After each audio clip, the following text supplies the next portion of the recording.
Okay, hari ni kita dah masuk sebiji lagi phone Honor 70 ataupun Honor 70. Customer ni hantar phone memang tak hidup lah. Okay, dia cakap phone ni dia tengah charging, tiba-tiba padam, tak dapat dihidupkan. Kita dah dapat banyak dah model Honor 70 ni dan simptom dia memang lebih kurang macam ni lah. Ada yang tengah pakai dan tiba-tiba phone ni mati sendiri. So untuk masalah macam ni biasanya kita dapat adalah kerosakan pada motherboard. Jadi kita akan buka handphone ni dan checking motherboard, dan seandainya motherboard ni memang bermasalah, kita akan baiki on the spot motherboard tersebut.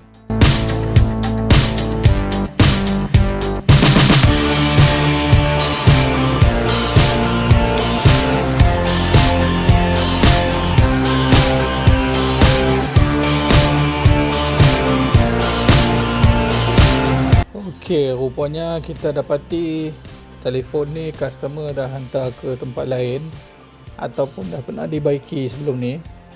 Sebab kita tengok memang dia punya CPU dan motherboard dah pernah repair.